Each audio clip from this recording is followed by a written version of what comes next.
17절 말씀인데 하박국에 있는 말씀을 이렇게 인용한 거죠. 이제 신약의 뜻하신데 카톨릭과 교황권. 카톨릭 그러면 보편적이다, 뭐 여러 공통적이다 이런 뜻이 있는데요. 이제 일반적인 그 옛날 교회 그대로 내려오던 것은 이런 전통에서 단일교회로 내려오다가 나중에 이제 동방정교하고 갈라서고 또 그 다음에 성공회가 갈라서고 종교 개혁이 일어나고 이럽니다. 그러면서 이제 교회 분파가 지금은 크게 캐톨릭과 동방정교회 그리고 성공회 이게 이제 불교 쪽이고 그다음에 이제 개신교 쪽에는 뭐 분파가 너무 많아가지고 다 이제 헤아릴 수가 없는데 뭐 감리교, 창로교, 또 하나님의 성회, 또 성결교 여러 교단들이 있습니다. 어쨌든 이제 세계 인구가 지금 한 80억 정도 되거든요. 근데 이 통계라는 것은 세계 통계는 보통 5년 전 거를 이제 얘기가 집계하는데 오래 걸려가지고 근데 대략적으로 지금 80억이다 이렇게 추정을 합니다. 그 중에서 25억이 기독교 인구예요. 그래서 한 3분의 1이 한 32.5% 정도 되는데 기독교 인구다. 그러면 이제 기독교 인구 속에는 캐톨릭, 또 뭐 동방정교회, 그리고 성공회, 그리고 우리 개신교, 또 나가서는 뭐 여러 가지 또 분파가 많이 있어요. 또 뭐 통일교라든가 심지어 하나님의 교회 이런 이단까지 다 포함하는 것을 말합니다. 여호와 증인 뭐 그런 것까지 다 합쳐서 25억 중에서 캐톨릭 인구가 대략 13억.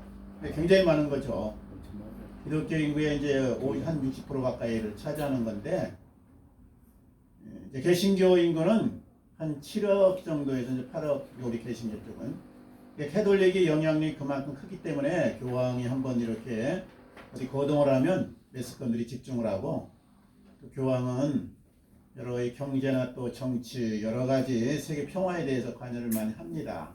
그래서 일반적인 이제 세속사에 또 관여를 많이 하죠. 그만큼 인구가 많기 때문에 그렇고 바티칸이라는 이 그 교황청 있는 그것이 국가로 독립이 돼 있어요. 그래서 현재 지금 국가 수가 뭐 자꾸 늘어나니까 독립을 해서 그런데 한 279개다. 옛날 우리 초등학교 때는 103개다 그랬는데 279개 정도로 이제 통계가 나와 있거든요. 그 중에 하나가 이제 바티칸국인데 바티칸이 제일로 작습니다. 차가. 인구도 이제 한 1,500명이고 그 다음에 이제 크기는 우리나라 경복궁 그러니까 고려대학의 한 절반 정도 크기입니다. 고려대학교 캠퍼스의 절반. 그리고 경복궁의 약간 경복궁보다 클까. 그러니까 뭐 아주 자그마쵸. 거기에 이제 바티칸 성당, 대성당이라고 합니다. 거기 베드로 성당이라고 하기도 하고 그게 있는 거죠. 그래서 거기서 1,500명이 교황을 중심으로 세계에 캐톨릭에 이제 관할하고 있는 것입니다. 이제 이 교황이라는 말은 라틴어로 파파다. 아버지란 뜻인데 파파. 그리고 이제 거기 복수명사로 파파스 그러면 보통 수도원장과 이제 대주교들 그런 분들을 이제 일컫는 말입니다. 교회의 수장이 이제 왜 필요 있느냐? 우리가 이제 옛날에는 이 다신교였거든요. 그래서 로마의 그 특별히 정권하에 있던 예수님 당시 때 그 시대는 다신교 사상의 다신교. 로마는 이제 종교에 대해서 좀 관대했습니다. 그래서 모든 종교를 웬만하면 이제 포용해 줍니다. 이 점령에서 종교와 이 조상에 대해서 건드리면 좀 약간 반발이 심하잖아요. 그러니까 수용을 해줬는데 기독교는 황제 숭배를 거부하고 다신교를 인정 안 한다. 그래서 이제 핍박을 받은 거죠. 우리 로마의 신화에 나오는 뭐 거기 로마 신화에 제우스 신 있잖아요. 아폴로 신, 뭐 포세이돈, 뭐 비너스, 뭐 에로스 다 그 신들 이름인데 가장 그런 신들을 다신을 다 숭배하고 또 의인화 시켜가지고 뭐 서로 결혼도 하고 아들도 낳고 막 그러잖아요. 근데 이제 동화 우리나라 이제 전설을 따라 삼천리처럼 만들어낸 인간벌에서 나온 그런 하나의 발상인데 그걸 전부 신상으로 만들어가지고 경배를 하다 보니까 기독교 입장에서는 우상 숭배가 되는 거예요. 그래서 강력하게 기독교인들이 이제 그렇게 하지 못하도록 물려주지 못하도록 단속을 하다 보니까 로마 정권에 반기를 들었다 그래가지고 핍박이 심합니다. 그래서 이제 교회의 교리라든가 교회 이 성도들이 명맥을 이어갈 수가 없을 정도로 그렇게 카타콤 생활도 하고 그냥 죽이고 그러니까요. 수장이 있어가지고 일사불란하게 우리가 움직여야겠다. 그런 의미에서 교회 수장이 필요하다. 그래서 초대교회 때 예수님의 제자 가운데 제일로 두각을 나타냈던 베드로를 중심으로 베드로가 일대 교황이 아니었을까 그렇게 생각을 하면서 일대 교황으로 하는 데도 있고 안 하는 데도 있어요.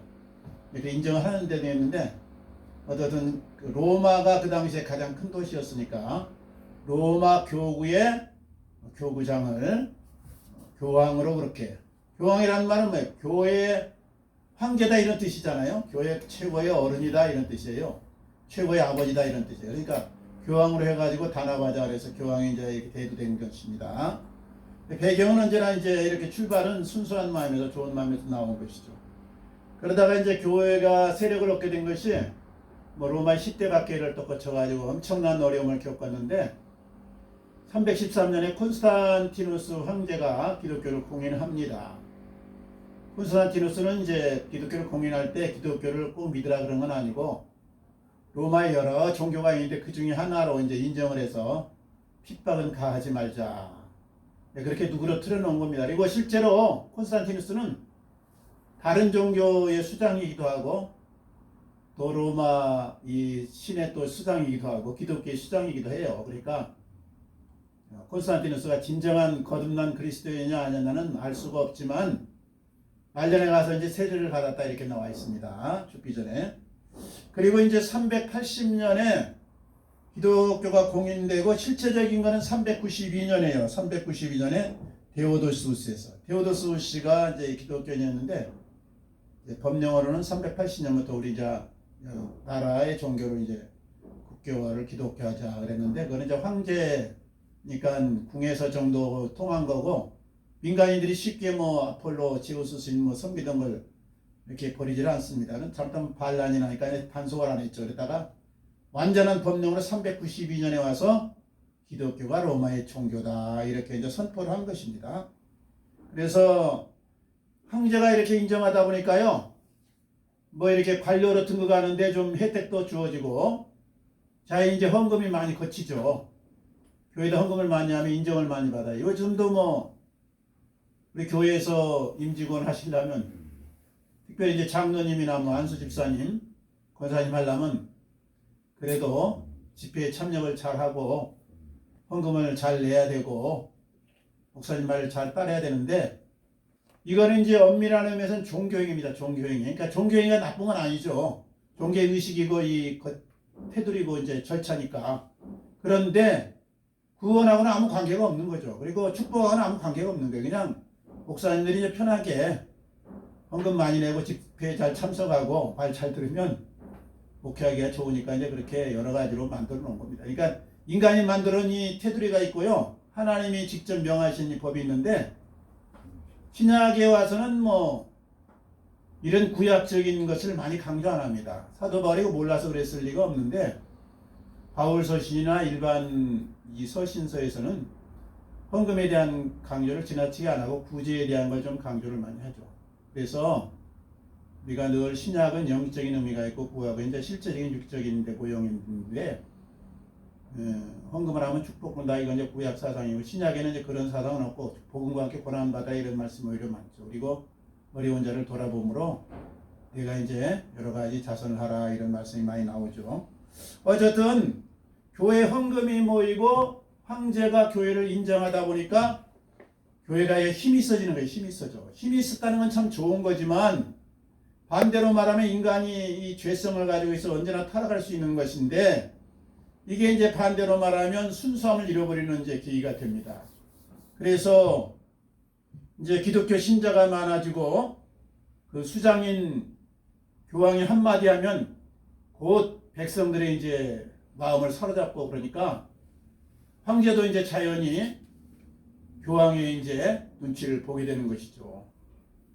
그래가지고 이제 황제권이 세속의 이제 지배력까지 갖게 되는데 그 당시에는 이제 처음에는 황제가 이걸 다 임명을 했어요. 이제 국교화가 된 다음에는 나라의 최고 수장이 황제니까는 교황이라든가 성직에 대한 것을 추경이라든가 이런 거를 대신 임명하듯이 요즘 말로 하면 장관이나 국무총리 임명하듯이 이제 검찰총장 임명하듯이 이제 황제가 임명을 한 것이죠.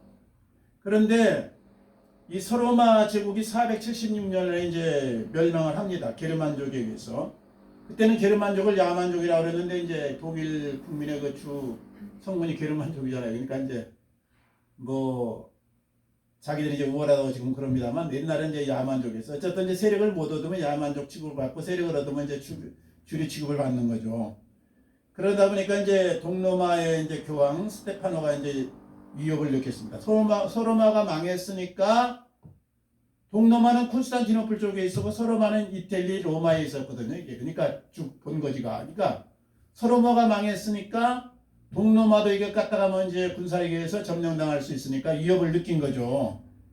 그래서 이제 소로마의 그 다른 땅에 있는 이제 프랑크 쪽에 그 세운 왕국이 있는데 거기다가 이제 도움을 청합니다. 좀 우리를 도와서 우리나라는 좀 안전하게 신앙생활하게 해주십시오. 그러니까 그때 이제 피핀 3세인데 이제 그분이 이제 도와주기로 해가지고 그 이탈리아 땅 로마가 이제 있는 것이 이탈리아 지금. 근데 이제 거기를 뺏어가지고 이제 군사력이 있으니까 이제 교황한테 이제 이렇게 잘 이제 헌납을 합니다. 그래서 이제 민심을 얻으려고 그런 거죠. 이 황제 입장에서는. 그러니까 민심을 얻는 거하고 그 다음에 교황권이 이제 황제가 이렇게 지원을 해주니까 아주 권세가 세지잖아요. 이것이 이제 교황권의 시초다 그렇게 보고 있어요. 그때가 교황권이 이제 세속 권세를 이제 이렇게 지배하는 시초가 되었다. 그리고 이제 피핀 3세가 이제 후에 이제 사를마노 그 아들이 이제 이렇게 나라를 이어봤는데 세력을 확장해가지고 지금의 이제 이탈리아 땅 그리고 이제 독일 땅까지 이게 전부 통치를 해가지고 이제 거기에 황제의 이제 대제라는 대제 이렇게 황제가 있지만은 이제 콘스탄티노플 같은 건 대제라고 이제 붙여놓잖아요. 황제 중에서 이제 좀 크다 이거죠. 인정 세종 대왕 이렇게 하듯이. 그래서 이제 대제라는 칭호를 이 교황으로부터 이제 받습니다. 교황의 지지를 받으면 민심을 이제 얻는 거기 때문에 정치가 입장에서는 굉장히 좋은 것이죠. 민심을 잃어버리면 아무리 대통령이라도 위태합니다. 이제 윤 대통령도 좀 민심을 얻어야 할 텐데 지지율이 자꾸 30% 40% 왔다 갔다 해가지고 좀 불안해요. 그러니까 그게 장기적으로 가면 안 좋은 겁니다. 이게 자꾸 이제 자기 권력이나 자기 이제 성을 쌓으려고 하다 보면 이제 잃어버리는데 민심 얻는 것이 교황의 지지를 받으면 제일 쉬운 길이라 이탈리아 땅하고 이제 독일 땅을 이제 이렇게 점령을 해가지고 교황이 이제 거기에 영향력을 행사할 수 있도록 그렇게 해줍니다. 그리고 이제 대제라는 칭호를 얻는 것이죠. 이건 이제 기독교 황제가 대제라고 이제 이렇게 막 기름 부어서 옛날에 다윗왕을 세웠듯이 대관식을 하는 거예요. 그래가지고 인정해 주니까 백성들이 이제 호응을 하고 말을 잘 듣는 거죠. 점령당한 지역 사람들도 황제가 이장했으니까 괜찮은 사람이다 보다 그러고는. 그러다가 이제 이 교황권이 극에 달한 것이 11세기에 들어서 그레고리 7세가 있습니다. 그레고리 성직의 임명권을 그동안 황제가 갖고 있었는데 교회니까는 교회 수장인 교황이 가져야지 추경영이나 이런 여러 가지 신부들을 나라에서 임명하냐 이건 좀 안 좋다 그래가지고 교황권을 찾으려고 하니까 그 당시 황제였던 이제 황제가 거부를 합니다. 거부를 해. 그레고리 7세가 가져오려 가니까 신성로마 제국 황제 하인리 4세가 반발을 하는 거예요. 반발. 그래서 이제 이 잃어버렸던 그 소로마를 찾은 신성 로마 제국이라고 이렇게 표현놨는데 새로운 이제 로마라는 가지고 그 황제가 반발을 해요. 자기는 군사권을 가졌는데 그동안 임명을 자기 밑에서 받았는데 형식적으로나마 이제 교황이 가져간다니까 반발하니까는 그때는요 이 황제가 있었지만 권한이 영주에게 많이 있어요. 영주가 각 성을 이제 지키면서 기사도 거느리고 농노들도 거느리고 있으니까 독립된 이 성들이 많아요. 그래서 교황이 아무리 이제 말하거나 아니면 또 황제가 말해도 말이 잘 안 쓸 때가 있어요. 워낙 이제 군사력이 많고 자기 자립이 이제 튼튼하게 돼 있으면. 근데 이 영주들이 전부 다 이제 이 그레고리 편을 드는 겁니다. 교황 편을 드는 거예요. 그러다 보니까 이게 황제는 황제인데 하인이 이제 이분이 허수아비 같은 거죠. 이제 어떻게 해볼 수가 없는 거예요. 지금 기사들이 지금 영주한테 가 있는데 자기 군사를 갖고 안 되는 거예요. 연합에서 기사들이 몰려오면 그 영주들한테 지게 생겼어. 이 영주들이 이제 그레고리 7세를 갖다가 옹이하니까 할 수 없이 카노사성에 이제 휴가를 가서 거기서 머물고 있는 그 그레고리 7세를 찾아갑니다. 그래가지고 이제 가서 좀 아련을 하십시다. 이탈리아 북부에 있는 이제 그레고리 7세한테니까 야 무슨 소리냐? 너 내 말 안 들었으니까 내가 찾아온다니까 네가 교황권이 더 센데 말이야. 교황이 너를 임명한 거나 마찬가지인데 성직의 임명권을 네가 그대로 갖겠다고 하니까 난 너 인정할 수 없다. 그래갖고 이제 안 만나죠. 그러니까 할 수 없이 그때 1월 달인데요. 눈이 오고 춥니다. 춥습니다. 근데 황제가요. 무릎을 꿇고 그 바깥 성 안에서 3일 동안 피는 거예요. 밥도 안 먹고 잠도 안 자고 형 앞에 또 그냥 떨어졌는데 그게 카노사의 구력입니다. 그러니까 황제가 완전히 이제 교황한테 이제 머리를 조아린 거죠. 그래서 교황권이 이제 황제권보다 위다. 세상에 이제 본사락도 안 통한 거죠. 이제 이 영주들이 전부 다 이제 교황 편이다 보니까 어떻게 이제 하인이 사색에 해볼 수가 없는 거예요. 그래가지고 속으로 어땠는지 모르지만 자오지가 이제 3월간 빌어가지고 눈물을 흘리면서 하니까 마지 못해서 그래 그러나 앞으로 말 잘 들어 이번만 용서해 주는 거야. 그래서 접수를 해주고 이제 인정을 해줍니다. 그래서 다시 이제 회복이 됐어요. 근데 이 하인이 사세가 속으로 얼마나 이제 한이 삭히겠습니까? 사람 관계가요 너무 몰아치면 안 되는 거예요. 적당히 하다가 봐줘야 되는데 그냥 3일씩이나 그냥 굶기고 말지 거기서 얼어 죽을 직전에 그냥 건져줬으니까 네? 한편으로 고맙긴 한데 한편으로 앙심을 품은 거예요. 그래가지고 나중에 이제 군사를 거느리고 영주들을 하나하나 자기 편으로 이제 만듭니다. 윤석열 대통령도 그렇게 작업하려고 지금 배 많이 쓰시죠 지금. 원래 이제 이거 국민의당이 자기 당이 아니었는데 어떻게 이제 문 대통령한테 반발하니까 인기를 얻어갖고 대통령이 됐는데 이게 이제 뿌리가 없다 그러니까 이제 누구 시켜가지고 이제 좀 이번에 이제 국회의원들 자기 편 만들어보자 그런 속셈이 늦었든지 우리가 보기에는 그렇게 보여요. 어떻게 됐든지요. 네, 근데 그래가지고 이제 하나하나 자기 사람으로 만듭니다. 영주를 어떻든 전체적인 이제 권한을 갖고 있으니까. 그래야 영주들이 어느 정도 자기 편이 승산이 있다 생각할 때 그레고리 7세를 찾아갑니다. 가서 이제 뭐 타협하려고 찾아만 아니고 군사를 끌고 가서 여차는 죽여버리려고 하는 거예요. 황제 교황이지만.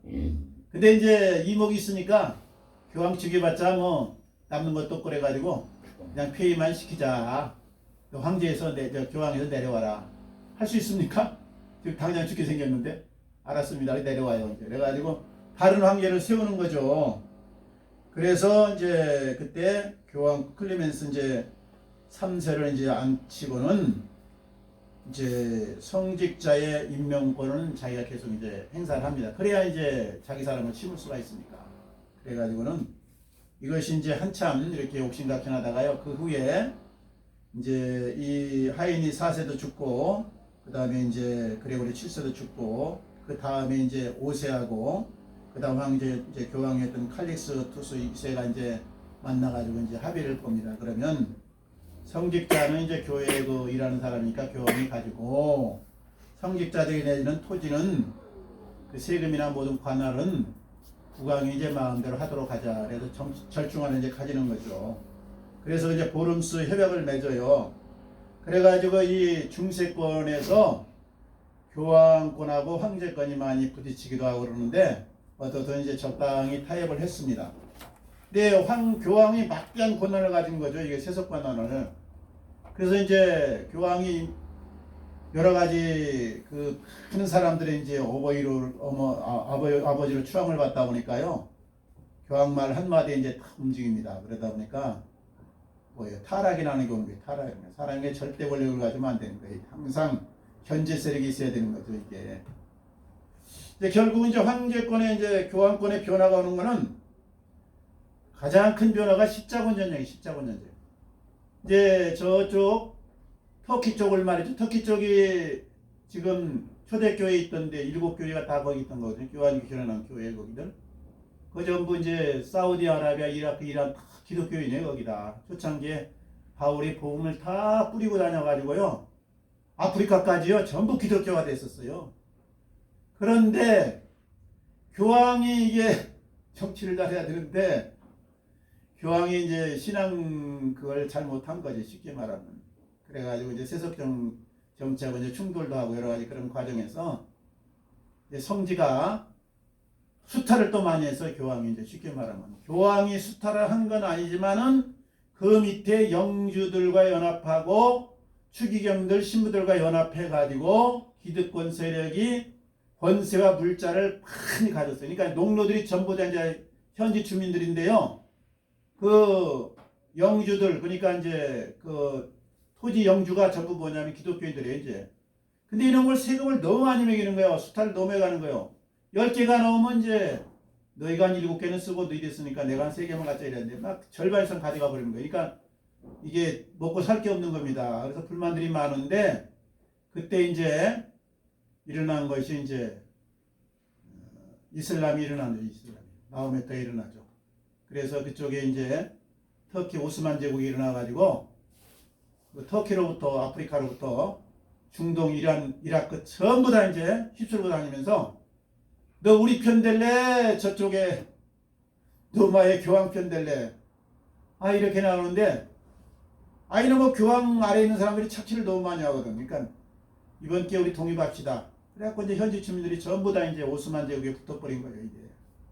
그리고 전쟁을 치르면서요. 기독교가 이 사랑과 자비로 나가야 되는데 옛날 구약 개념을 가지고 말 안 듣는 성들은 가서 그냥 아말렉이고 그냥 블레셋이고 그냥 암몬이고 다 죽였잖아요. 그런 식으로 막 다 죽여버리는 거예요 그냥. 그러니까 주민들 사이에 불만이 많아가지고 이건 참종교가 아닌가 보다. 원래 참종교였는데 이 새로 일어난 이슬람이 이게 참 신인가비요. 알라가 진짜인가비요. 그래가지고 알라 편으로 다 붙어버렸다니까.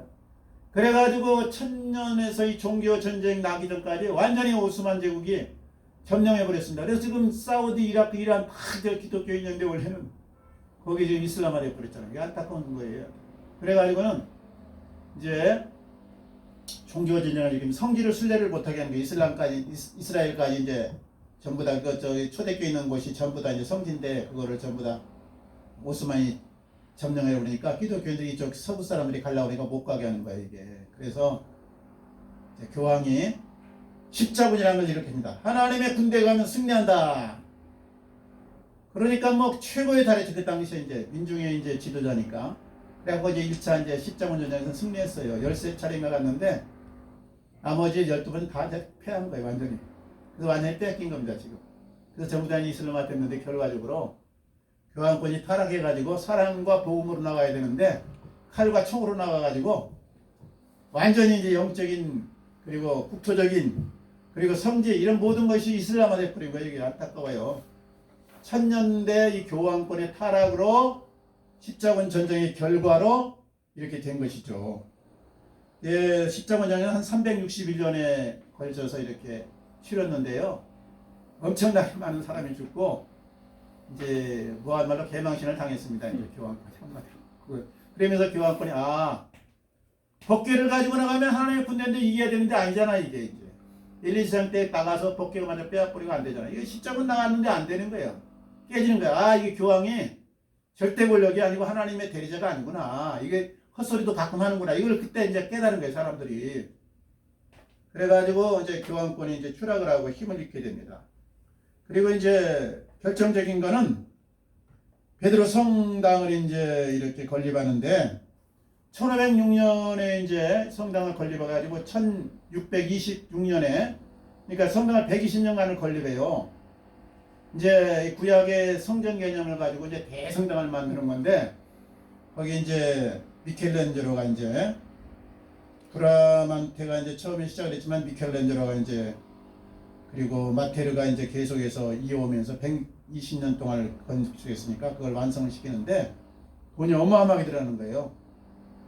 이제 얼마냐 하면 이제 바티칸 성국이 저기 바티칸 거기 성 베드로 성당이 바티칸 성당이라고도 하는데 축구장의 1.5배 그리고 이제 기둥이 500개, 제단이 500개, 문이 5개, 그리고 조각품 여러 가지 성모마리아라든가 예수님의 상이라든가 이제 여러 가지 상들이 이제 450개, 그리고 천장을 이제 금물을 입히고 해가지고 이렇게 해놓으니까 돈이 어마어마하게 들어가잖아요. 그래서 거기서 이제 돈 모으려고 한 것이 시작한 것이 면제부 판매가 나옵니다. 면제부 판매. 사람들이 처음엔 말 들었죠. 교황이 이제 거기서는 천주교에서는 그래요. 대부분 성인 정도 되면은 죽으면 곧바로 천국으로 가지만 보통 사람은 연옥에 있다. 그리고 이제 아주 악질들은 이제 바로 이제 지옥으로 떨어져 있다. 그렇게 이제 보고 중간지대에 있는 연옥에 있는 사람들이 천국으로 가려면 거기서 자신이 이제 보속, 이제 그 잘못된 거에 대한 이제 여러 가지 대신 치른 대가를 치른다거나 기도를 하거나 아니면 후손들이 이 세상에 있는 후손들이 헌금을 하거나 자선을 하거나 금식을 많이 해가지고 힘을 얻게 만들면 그 영혼이 천국으로 올라간다. 이런 사상이거든요. 그러니까 천주교에서는 대다수 사람들이 연옥가 있는 거예요. 성인 정도 되면 이제 천국 가고 아주 악질들은 이제 지옥으로 가고. 그러니까 이 저기 연옥에 가 있는 사람들이 이게 어떻게 하면 천국 보낼 수 있냐? 너희들 헌금 많이 해라. 헌금하면 딸랑 떨어진 순간 너희 아버지 또 조상들이 다 천국으로 올라간다. 내가 얘 우민화 정책 쓴 거죠. 우민화 정책. 그래가지고 이제 그게 통했어요. 그래야 베드로 성당 건립했습니다. 120년에 걸쳐가지고 어마어마하게. 이제 바티칸하고 이 이탈리아 관계는 이제 자꾸 이렇게 여러 가지 간섭을 했으니까 나중에 이제 타협을 했어. 너희는 이제 간섭하지 말고 여기 안에서만 살아라 그래갖고 경복궁 정도 크기 되는 조그만 데죠. 이제 그게 저기 0.44km제곱미터다 그러는데 한 우리 평수로 한 13만 평 될까 그 정도 크기의 이제 이렇게 작은 왕국이에요. 고려대학교 한 절반 정도 된다 보면 이제 그러니까 작은 거기 대성당이 있고 그 다음에 이제 추기경이들의 여러 이제 교황을 보필한 사람들이 기거한다 1,500명 정도 기거해서 이제 나라로 이제 인정을 받습니다. 바티칸국이다 그러는데 세계에서 제일 작은 국가죠. 면적도 제일 작고 인구도 제일 작고 모든 규모가 이제 제일 작아. 그래도 이제 국가로 인정을 하고 영향력은 세계 13억의 그 카톨릭을 이렇게 거느리고 있으니까 아주 영향은 세죠. 정치나 이제 여러 가지 이야기하면 발발이 이제 먹게 들어가고 있죠. 그래가지고 이제 이 저기 성전을 완공을 시켰는데 1620년에 완공했는데 이게 사실은 굉장히 화려하다고 그래. 갔다 온 분들 얘기 좀 들어봤더니 어마어마하대요. 성전이 아주 그냥 하면 이게 하늘나라 하나님 앞에 집이구나. 그리고 막 자동으로 엎드려지고 자동으로 본대요 거기. 근데 거기 들어가는 데는 공짜요. 근데 계단 하나 올라가면 얼마 받고 또 얼마 받고 얼마 받고. 그래서 장사하는 겁니다. 이제 사람들 성실대 많이 오니까 그래 그 수입으로 이제 바티칸 운영하고 그 다음에 또 미사 드리면서 헌금 또 들어오면 걸로 하고 각 나라의 천주교가 13억이니까 1원씩만 내도 얼마예요? 13억이 들어오잖아요. 한 주에 1원씩만 내도. 10,000원씩만 내면 뭐 몇천억이 들어오잖아요. 그러니까 이제 그 돈으로 운영하는 거죠. 바티칸이 이제. 근데 어쨌든 천장도 이제 도금을 해가지고 멋있게 해놨어요. 근데 교황권은 오늘날 이제 그리스도의 대리자다 이렇게 또 교회 수장이다 이렇게 통해요. 그리고 캐톨릭은 그 바티칸 성당이 베드로의 그 무덤 위에 있다 이렇게 주장해요. 실제인지 아닌지는 몰라 그게. 뭐 옛날 뭐 DNA를 뭐 조셉 한다 그냥 그런가 보다 그렇게 추정을 해가지고 상징적으로 자기네 교회가 참교회다. 그래 고지고대로 대응하는 거예요. 너는 베드로라 내가 너 태위에 교회를 세우니 음부의 권세가 이기지 못하리라. 요걸 아주 그대로 고지고대로 그냥 물질적으로 대입을 해가지고요. 자기네 교회만 참교회고 나머지 교회는 가짜 교회다. 그렇게 주장을 하는데 사실 그 주는 그리스도의 살아계신 하나님의 아들이다. 이 신앙 고백 위에 교회를 세우고 음부의 세력, 그냥 죄의 세력과 사탄의 이런 죽음의 세력이 해치 못한다 이걸 말하는 건데 그렇게 해석해서 자기 교회 안에 있어야 구원이 있다. 그래서 천주교에서는 믿음으로 구원 얻지만 교회 안에 있어야 구원 얻는다 이렇게 주장하죠. 그래서 이 교황권이 아주 극심에 달해가지고 지금도 교황이 성경과 맞먹는 권위를 가지고 있죠. 이제 천주교의 뭐 잘못된 점이 여러 가지지만 이제 루터가 크게 지적한 것이 믿음으로 말미암지 않고 교황이 이제 이렇게 성경과 같은 권위에 있다, 잘못했다 이걸 많이 지적을 합니다. 그래서 1517년 10월 이제 30일 날 개신교가 이제 개혁을 일으키게 되죠. 루터가. 어쨌든 교회는요 건물이 교회가 아니다. 이걸 확실히 해야 돼요. 건물이 교회가 아니다. 성도들의 모임이다. 그 다음에 영광은 오직 하나님께만, 그리고 모든 권위는 성령에게만. 사람이 이렇게 일어나면 안 되는 거예요. 사람이 큰 소리 치면 적당히 이제 일 끝났으면 내려가고, 스스로 안 내려가면 또 끌어내려가지고 이제 저쪽 가서 이제 잘 살도록 이제 아파트 줘서 보내고 이래야지, 계속해서 말이죠. 은퇴에서도 영향을 행사하고 그러면 안 됩니다. 이러면 인간 숭배가 되잖아요. 그래서 오직 영광은 하나님께, 그리고 말씀대로 성경으로, 그리고 개혁은 날마다 해야 됩니다. 개혁. 천주교만 뭐 잘못됐으니까 오늘날 우리 개신교 얼마나 잘못된 거 많습니까? 형식 다 걷어내고 실제적으로 하나님이 기뻐하는가 뭔가 하나님의 마음으로 늘 돌아와서 나 개인적으로 교회가 개혁하면서 우리가 하나님의 뜻을 이루고 아름다운 이 그리스도의 계절을 우리가 완수해야 될 줄로 믿습니다. 한 주간도 승리하시기 바랍니다. 아멘. 같이 기도하겠습니다. 아버지 감사합니다. 우리를 사랑하셔서